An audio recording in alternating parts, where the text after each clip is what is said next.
ایمان۔ سنی کے پہلے پارے کی دعائیہ تقریب تو گزر گئی، لیکن اس کے بعد جیسے میرے شب و روز ہی بدل گئے۔ میں خود جان نہیں پا رہا تھا یہ بے چینی کیسی ہے۔ سب کچھ میسر ہونے کے باوجود میں اس قدر تہی دست اور بے بس سا کیوں ہوتا جا رہا ہوں؟ دل کہیں بھی نہیں ٹک پاتا تھا۔ بھیڑ میں ہوتا تو لوگوں سے دور بھاگتا، تنہا ہوتا تو گھبرا کر نیچے لاؤنج میں جا بیٹھتا۔ مولوی صاحب کی بیماری نے بھی طول پکڑ لیا تھا۔ پتہ چلا اس دن کی بے آرامی کی وجہ سے بخار زور پکڑ گیا تھا، لہٰذا اگلا پورا ہفتہ وہ سنی کو درس دینے نہ آ سکے۔ اور جانے مجھے ایسا کیوں لگ رہا تھا جیسے ان کے نہ آنے سے میری کوئی بہت اہم اور بہت قیمتی چیز مجھ سے دور ہوتی جا رہی ہے۔ یہ اسی ہفتے کی ایک گرم سپہر کی بات ہے۔ میں گھر کے دالان میں پیڑوں کے نیچے ڈلی ہوئی آرام کرسیوں میں ایک پر آنکھیں موندے پڑا ہوا تھا۔ گرمیوں کی دوپہریں بھی کتنی لمبی ہوتی ہیں، یوں لگتا ہے جیسے سورج ایک ہی جگہ ٹک کر رہ گیا ہے۔ یہ شاید مجھ جیسے شوریدہ سروں کو ان کی بے جا طوالت سے اختلاف تھا، جن کے دلدار کہیں بستے ہوں گے۔ شاید وہ ان سے لمبی ملاقات کے لیے ایسی سپہروں کی دعائیں مانگتے نہ تھکتے ہوں گے۔ میں انہی سوچوں میں گم تھا۔ اندر سے سنی میاں شاکر ڈرائیور کے ساتھ شور مچاتے اور اچھلتے کودتے برآمد ہوئے۔ شاکر کے ہاتھ میں 2 بڑے بڑے تھرماس تھے اور سنی کے ہاتھوں میں پھلوں سے بھری ٹوکری۔ سنی نے مجھے دالان میں دیکھا تو بھاگ کر میرے پاس آیا۔ چاچو دیکھے میں نے کتنی بہت سی آئس کریم جمع کی ہے۔ سنی نے شاکر کے ہاتھوں میں پکڑے جہازی سائز تھرماسوں کی طرف اشارہ کیا۔ میں نے سنی کے کان پکڑے۔ تو یہ بات ہے، دوپہر کو مما سے چھپ کر پکنک بنائی جا رہی ہے۔ سنی ہنسا۔ نہیں چاچو، مما تو دادی کے ساتھ کب کی شاپنگ کے لیے جا چکی ہے۔ یہ سب تو ہم مولوی صاحب کے لیے لے کر جا رہے ہیں۔ مولوی صاحب کا نام سنتے ہی میرے کان کھڑے ہو گئے۔ کیا مطلب؟ کیا مولوی صاحب کو ڈاکٹر نے بخار میں پیٹ بھر کر آئس کریم کھانے کو کہا ہے؟ سنی ہنس پڑا۔ اوفو چاچو آپ بھی، مولوی صاحب کے لیے تو ہم یہ پھل لے کر جا رہے ہیں۔ آئس کریم تو ایمان آپی اور حیا باجی کے لیے ہے، اب سمجھے؟ اتنے میں شاکر گڑ گڑایا۔ حماد بابا اب آپ ہی سمجھاؤ نا سنی میاں کو، اگر سجاد میاں کو پتہ چلا تو وہ بہت ناراض ہو جائیں گے۔ لیکن یہ سنی میاں تو مستقل ضد کیے جا رہے ہیں۔ گھر میں اس وقت کوئی دوسرا بڑا بھی نہیں ہے جس سے ہم اجازت لے سکیں۔ سنی نے منہ بسورا۔ مولوی صاحب نے ہمیں پڑھایا ہے جب کوئی بیمار ہو تو اس کی عیادت کے لیے جانا چاہیے، اس سے ثواب ملتا ہے۔ پھر ثواب کے کام میں کسی سے پوچھنے کی کیا ضرورت ہے نا میڈی چاچو؟ پھر جیسے کسی خیال سے سنی کی آنکھیں اپنے آپ ہی چمکنے لگیں۔ اس نے میرا ہاتھ تھام لیا۔ آپ بھی ہمارے ساتھ چلیں نا میڈی چاچو، ہم جلدی واپس آ جائیں گے۔ میرا دل اچھل کر حلق میں آ گیا۔ یوں لگا جیسے سنی نے میرے دل کی بات پڑھ لی ہے۔ شاکر نے بھی فوراً سنی کا ساتھ دیا۔ ہاں حماد بابا، آپ ساتھ چلیں گے تو میری تو کچھ بچت ہو جائے گی، ورنہ آپ تو سجاد میاں کے غصے سے تو واقف ہی ہیں۔ اب تو سنی نے باقاعدہ میرا ہاتھ پکڑ کر کھینچنا شروع کر دیا۔ نتیجتاً ہم تینوں گاڑی میں سوار ہو گئے اور جاتے ہوئے گیٹ پر دربان کو شاکر نے بتا دیا سنی اپنے میڈی چاچو کے ساتھ کہیں گھومنے جا رہا ہے، گھنٹے بھر میں واپس آ جائیں گے۔ شاکر نے جان بوجھ کر شاید مولوی صاحب کے گھر کا تذکرہ نہیں کیا۔ وہ جانتا تھا ہمارے گھر والے ایسی باتوں کو سخت ناپسند کرتے ہیں، وہ امیروں اور غریبوں کے درمیان فاصلے کے قائل ہیں۔ لیکن سنی کا معصوم ذہن ابھی تک زمانے کی ان منافقانہ ترکیبوں سے کوسوں دور تھا۔ رہی میری بات تو مجھے شاکر اس عمر سے جانتا ہے جس میں اب سنی تھا۔ خود میں بچپن سے اسکول سے واپسی پر شاکر سے ایسی ہی بے جا فرمائشیں کرتا تھا۔ کبھی اسکول کے سامنے کھڑے ہوئے ٹھیلے سے برف کے ٹھنڈے گولے کھانے کی فرمائش، کبھی ایک مخصوص ریڑھی کے بکس میں نمک اور برف میں جمی دودھ کی کلفیاں کھانے کی ضد، تو کبھی سر پر فالسوں کی ٹوکری رکھے آواز لگاتے بوڑھے بابے سے فالسے دلوانے کی فرمائش۔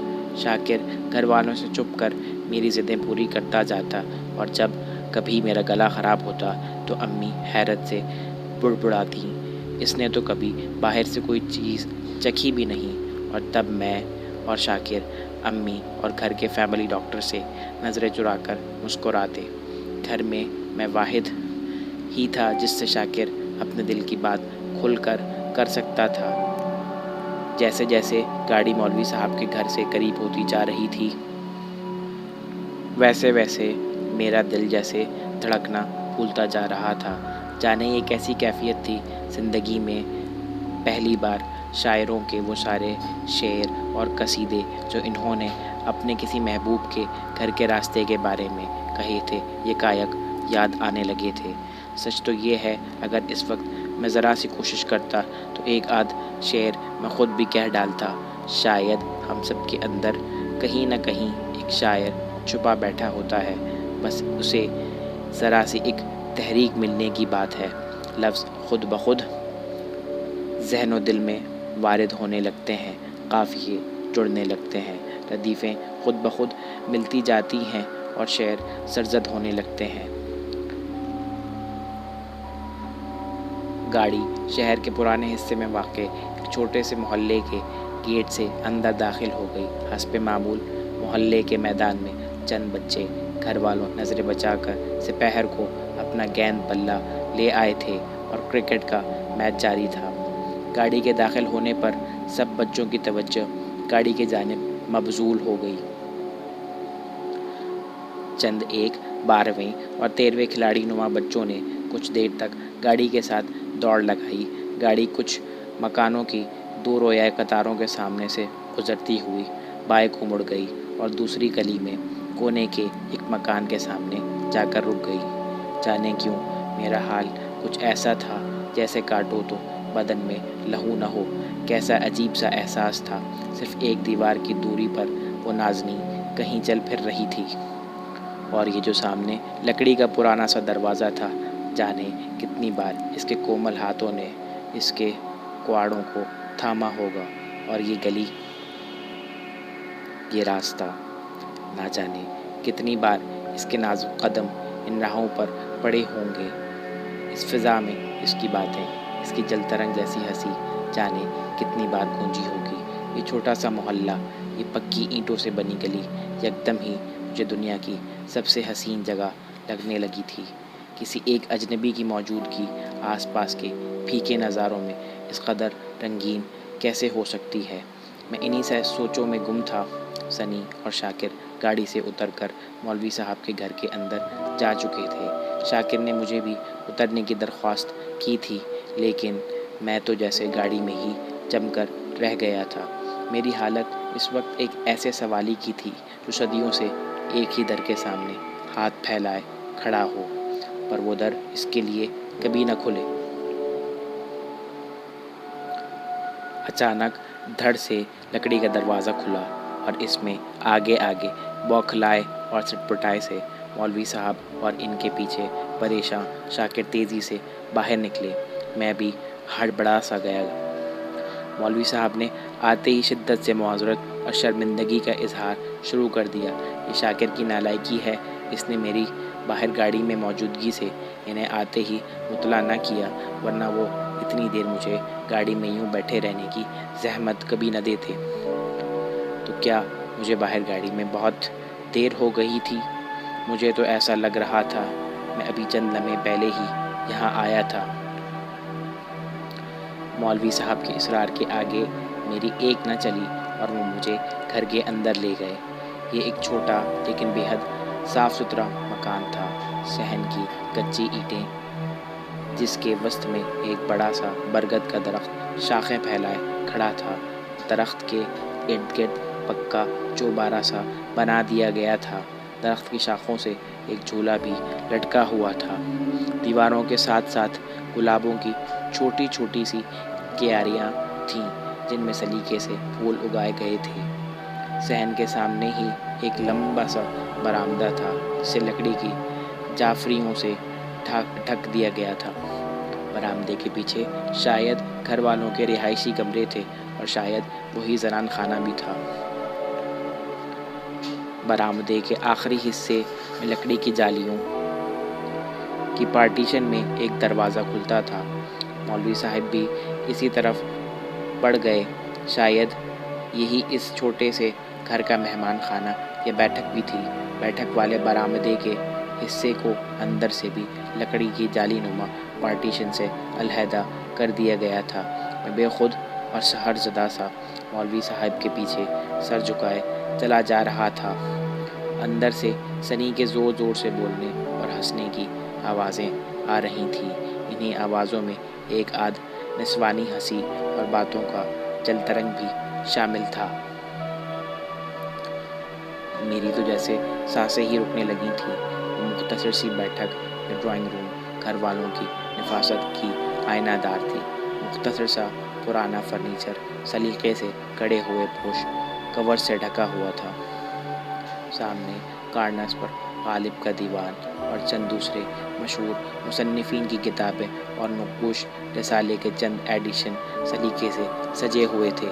لگتا تھا گھر کے مکینوں کو اردو ادب سے خاص لگاؤ تھا۔ میرا ذہن پھر سے بھٹکنے لگا۔ جانے کتنی بار اس کی مخروطی انگلیوں نے ان کتابوں کے ورق پلٹے ہوں گے۔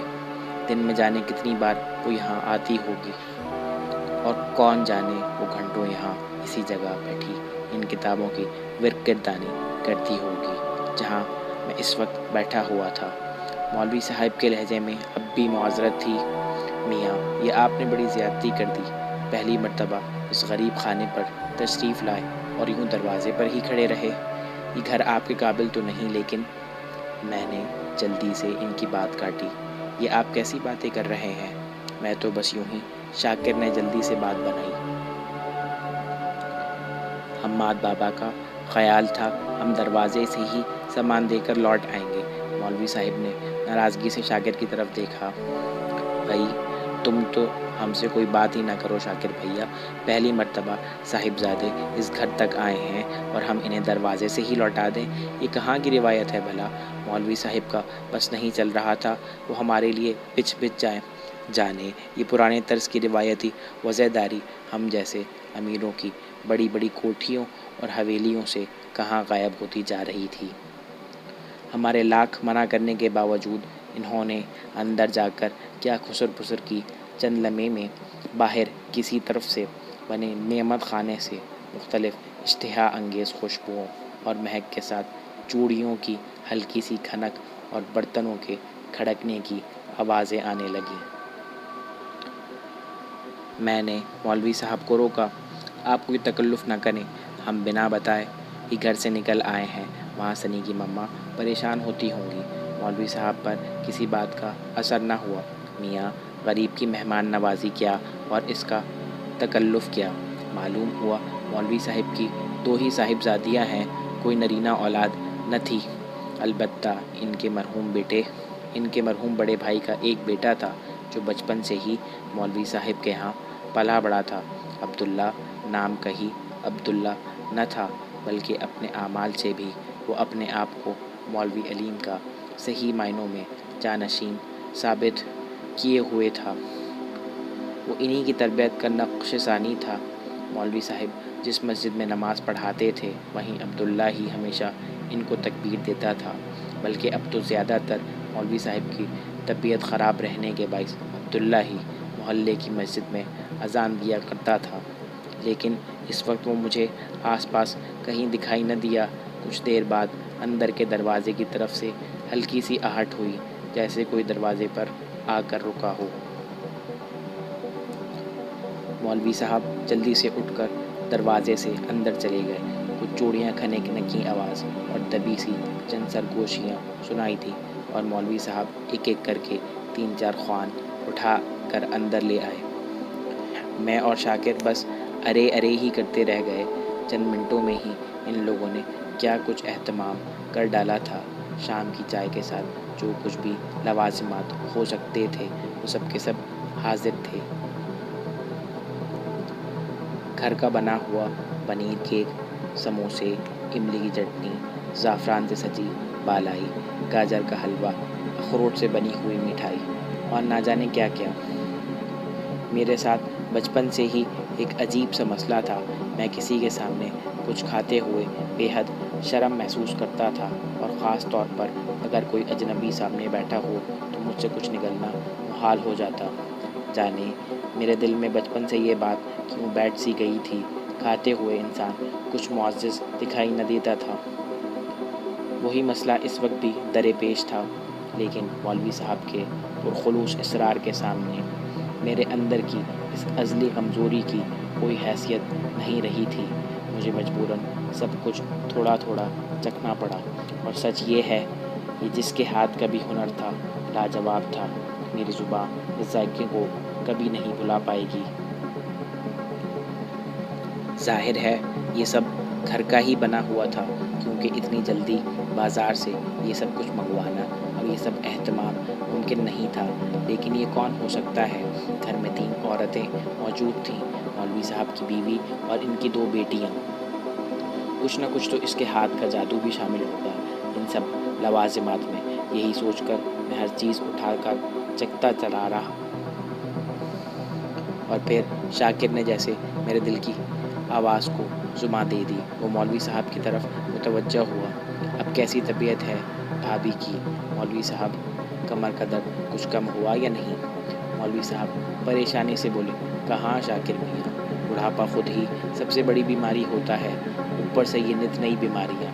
اب تو زیادہ تر آرام ہی کرتی ہے، گھر کا سارا کام کاج بھی بچیوں نے ہی سنبھال رکھا ہے۔ تو گویا میرا اندازہ درست تھا، یہ سب کچھ اسی عیش و طراز کے ہاتھوں اور نگرانی کا کمال فن تھا۔ چائے پینے کے بعد شاکر نے میری طرف سے اجازت چاہی۔ وہ سمجھ رہا تھا میں حسب معمول اور حسب عادت ان کی مہمان نوازی سے اکتا چکا ہوں۔ شاکر کے لیے تو یہ بات بھی باعث حیرت ہوگی، میں اتنی دیر سے بنا کچھ کہے یہاں کیسے بیٹھا رہ گیا، جبکہ مجھے اس وقت یوں لگ رہا تھا جیسے ابھی چند لمحے پہلے ہی تو ہم یہاں آئے تھے۔ ابھی تو میں نے کھل کر اس گھر کی فضا میں سانس بھی نہیں لیا تھا۔ آخر شاکر کو کس بات کی جلدی تھی؟ کچھ دیر تو اور بیٹھا رہتا، بہرحال اب تو تیر کمان سے نکل چکا تھا۔ شاکر جانے کے لیے کھڑا ہو چکا تھا، مجبوراً مجھے بھی اس کا ساتھ دینا پڑا۔ مولوی صاحب ہماری آمد پر نہایت ممنون تھے، شکریہ ادا کرتے کرتے ان کی آنکھیں ہی بھر آئیں۔ میں نے ان کے کاندھے پر ہاتھ رکھ کر انہیں تسلی دی اور انہیں احساس دلایا وہ ہم سب کے لیے کس قدر قابل احترام ہے۔ ہم سب کمرے سے نکل کر صحن میں آ گئے۔ میرا دل جیسے کسی نے مٹھیوں میں پکڑ کر کھینچ لیا ہو۔ ہم واپس جا رہے تھے، جانے پھر کبھی دوبارہ یہاں آنا ہو یا نہ ہو، کاش میں اس کی ایک جھلک دیکھ پاتا، کاش۔ اچانک چلتے چلتے شاکر صحن میں رک گیا اور اس نے سنی کو آواز دی، جو ابھی تک زنان خانے میں ہی تھا۔ بے اختیاری طور پر میری اور مولوی صاحب کی نگاہ بھی اسی طرف اٹھ گئی جہاں سے سنی کے قہقہوں کی آواز سنائی دے رہی تھی۔ ہم سب ہی صحن میں رک گئے، اور پھر اچانک ہی سنی دوڑتا ہوا اندر برآمدے سے برآمد ہوا۔ چند لمحے کو لکڑی کے جالیوں کے پرے دروازے پر ڈلی ہوئی ایک چلمن کو ذرا دیر کو ہٹ سی گئی، اور مجھے یوں لگا جیسے میری زندگی کا مقصد آج ہی پورا ہو گیا ہو۔ ہاں، وہ وہی تھی، دروازے کی اونٹ سے مسکراتے ہوئے سنی کو ہاتھ ہلا کر خدا حافظ کہتی۔ اس کے ساتھ ہی اس کی چھوٹی بہن اس سے چپکی کھڑی تھی، اور وہ بھی سنی کو دیکھ کر ہاتھ ہلا رہی تھی۔ یہ اوپر تلے والی بہنوں کا رشتہ بھی کتنا عجیب ہوتا ہے، کبھی کبھی تو یوں لگتا ہے دونوں کے بس جسم ہی علیحدہ ہیں، ورنہ دونوں کا ذہن اور دل ایک ہی ہے، ایک سا سوچنا، ایک سا بولنا، ایک سا پہننا۔ میں نے تو ایسی بہنیں بھی دیکھی ہیں جو بیک وقت ایک ہی ہستی کی محبت میں مبتلا بھی رہی ہیں۔ اس نازنی کا یہ جلوہ بھی بس چند ساعتوں کا ہی تھا۔ جیسے ہی اسے احساس ہوا ہم سب صحن میں کھڑے سنی کی راہ دیکھ رہے ہیں، وہ فوراً گھبرا کر پیچھے ہٹ گئی، لیکن قدرت مجھ پر شاید اپنی ہر مہربانی لوٹانے کو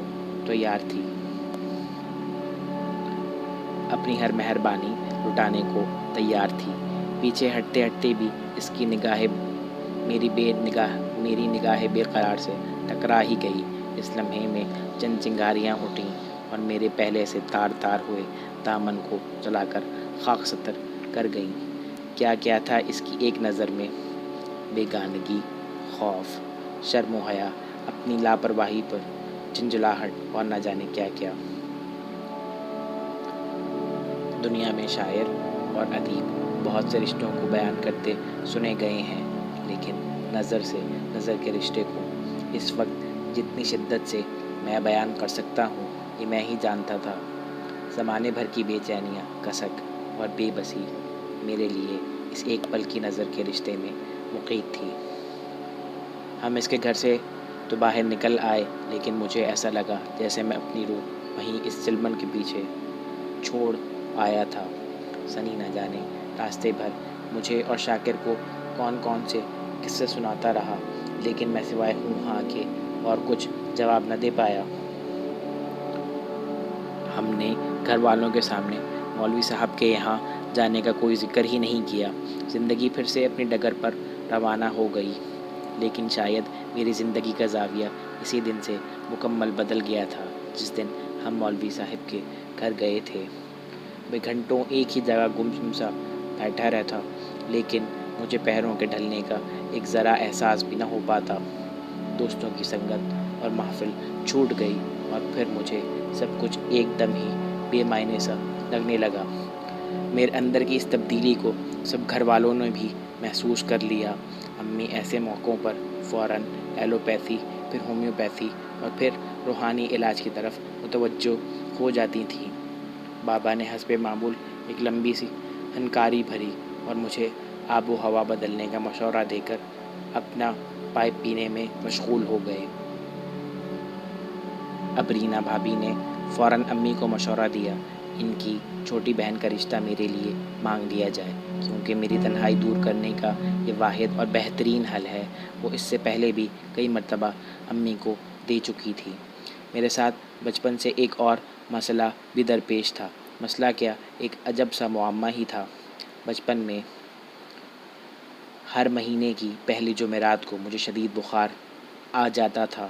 دنیا کے علاج کروائے، زمانے بھر کے ڈاکٹرز مجھے دیکھ کر گئے، پر یہ بیماری کسی کی سمجھ میں نہ آئی۔ پھر میری چہیتی خالہ جو دوسرے شہر میں رہتی تھی اور امی سے چھوٹی تھی، انہوں نے امی کو کسی نظر اتارنے والے عامل سے ملنے کو کہا۔ ہمارے ماڈرن گھر میں بھلا ایسی دقیانوسی باتوں کی گنجائش کہاں تھی؟ کمشنر صاحب کو تو فوراً جلال آ گیا اور امی کو ٹھیک ٹھاک لیکچر سننے کو مل گیا، لیکن پھر خالہ خود ہی ہمارے گھر آ دھمکی اور بابا سے چھپ کر وہ مجھے اور امی کو کسی بزرگ کے پاس لے گئیں، جنہوں نے بغور میرا معائنہ کیا اور امی کو بتایا میں روحانی طور پر اندر سے بے حد کمزور ہوں، لہٰذا مجھے ساری زندگی نظر بد لگنے کا خطرہ لاحق رہے گا۔ انہوں نے مجھ پر کچھ پڑھ کر دم کیا اور ایک کالا دھاگا مجھے گلے میں پہننے کے لیے دیا۔ ساتھ ہی امی کو تاکید کی ہر مہینے کی پہلی جمعرات کو چاہے خود یا چاہے کسی اور کے ذریعے کچھ صدقہ اور نذر و نیاز وغیرہ دے دیا جائے۔ خود ان بزرگ نے کوئی نذرانہ قبول نہ کیا۔ ایک آدھ ماہ تو امی کو یہ سب یاد رہا، پھر انہوں نے اپنی مصروفیات کی وجہ سے شاکر کی یہ ڈیوٹی لگا دی تھی کہ کچھ بانٹ دیا کرے۔ شاکر اب تک یہ ڈیوٹی نبھا رہا تھا، حالانکہ امی شاید میرے بچپن کی وہ بیماری بھول بھال چکی تھی۔ البتہ مولوی صاحب کے گھر سے واپسی کے بعد میری جو حالت رہنے لگی تھی، اس نے انہیں میری بچپن کی بیماری کی یاد دلا دی تھی۔ فوراً خالہ سے رابطہ کیا گیا اور خالہ نے فوراً ہی فون پر 3-4 تیر بہدف نسخے تجویز کر دیے، لیکن میرے دل کی حالت کوئی نہیں جانتا تھا۔ مجھے یوں لگ رہا تھا میری زندگی کی ہر خوشی، ہر حاصل کا محور صرف اور صرف ایمان بنتی جا رہی تھی۔